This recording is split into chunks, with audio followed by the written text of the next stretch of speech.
How to knit mitered squares with the CDD Seam. Hello, I'm Kristen and welcome to Studio Knit. Today I am excited to share how to knit mitered squares.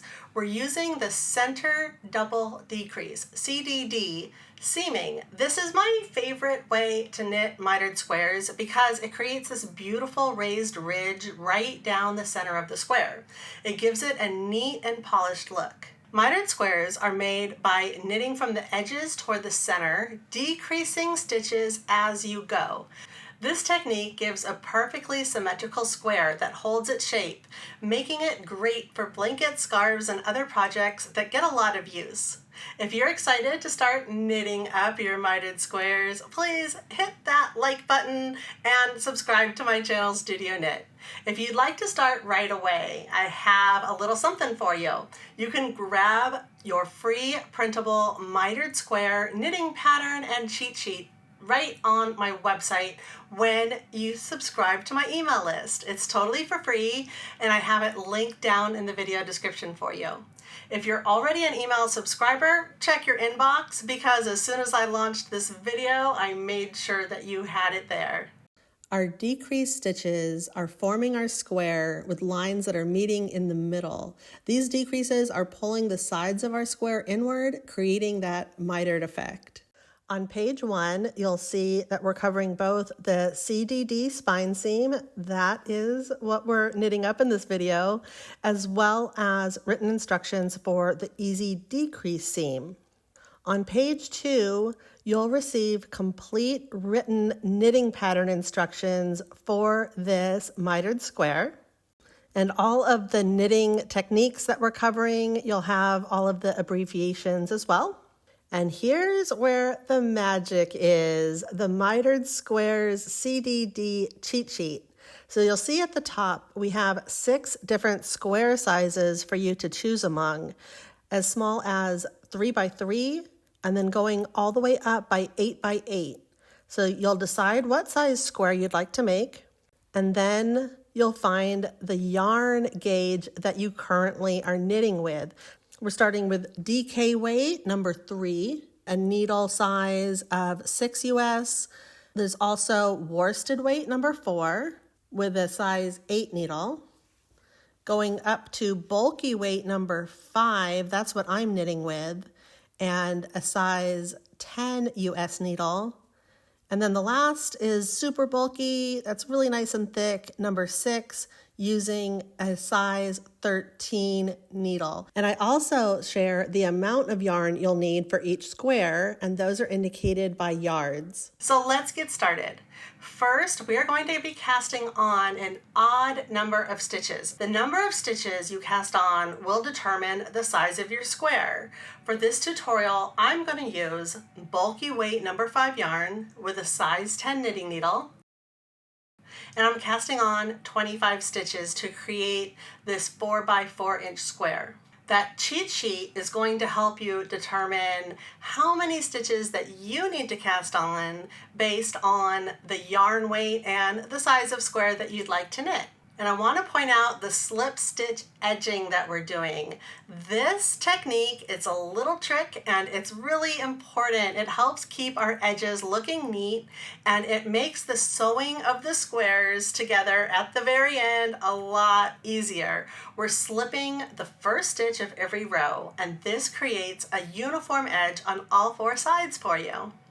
I shared these little half square triangle cards that I found on Amazon with you in my last video. They come in really handy, even for solid color squares. They have 4 different colors. There's a bright white, a light gray, a dark gray, and then a black. And so you can use those to associate with different solid yarn colors that you're using. And it can be really helpful in determining exactly how you'd like to design your piece and how many squares of each color you'll need. And these cards come in really handy when you're designing with the half triangle squares with the 2 different colors. I'm currently filming and working on that video, so hold tight. I do have the written instructions over on my website, And if you're watching this video a little bit in the future, then it's ready for you to watch next. So let's get knitting. We have our odd number of stitches cast on, and we're knitting on the right side of our work. So after slipping your first stitch, you'll make sure to have the yarn in front. Then you bring the yarn to the back and knit until you reach the 3 center stitches. Now I am not adding a stitch marker to the middle because with the 3 stitches you have to keep moving that yarn stitch marker, and that gets more confusing than it's worth. So you'll just need to figure out your own little trick to know exactly when you hit those 3 middle stitches. Here's a little math equation I've created. I promise you it's not that difficult. So the number of stitches that you will knit before you get to those 3 stitches for the CDD, here's the calculation. You'll take the number of stitches on your needle and minus 3. Take that number and divide it by 2. So for example, while I'm starting out, I have 25 stitches on my needle and I minus 3. And that, of course, is 22. So you'll take the number 22, divide it by 2, and that equals 11. So including that first slip stitch, I'm knitting up 11 stitches before I get to the CDD, those 3 stitches. And the next time I come around on the right side of my work for the decreases, that number 11 will decrease by 1, making it 10 stitches until it's time to decrease. As you give this knitted square a try, this calculation will make a lot more sense, and I hope it's really helpful to you. We're reaching these middle 3 stitches, and it's time to do the center double decrease. First, we're just slipping 1 stitch purlwise, and we have our yarn in the back when we do that. Then you knit 2 stitches together. That is K2TOG, knit 2 together. Then with our needle, we are picking up and passing that first slip stitch over.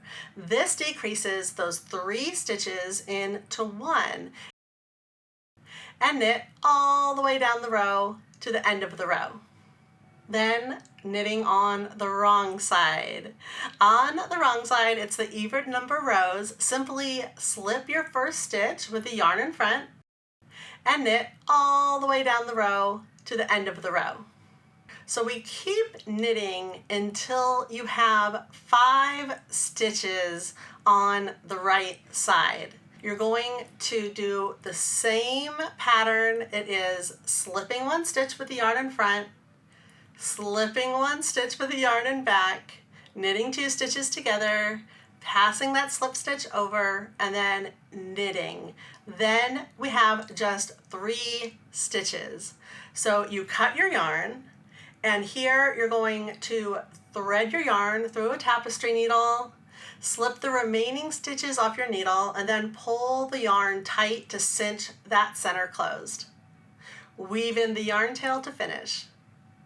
For best results, I really recommend blocking your squares to ensure that they're uniform in size and have neat edges for the joining process. That comes later. I'm so excited to hear how you are knitting up your mitered squares. So grab any gauge of yarn from your yarn stash and give it a try. Make sure that you have that cheat sheet to help you cast on the correct number of stitches for the size square that you'd like to make first. Please make sure to sign up for my Studio Knit email list to immediately download that free mitered square knitting pattern and cheat sheet. And I'm creating an entire playlist on YouTube of the mitered squares. So please make sure you're subscribed. And I have another really great video for you that I know you'll love.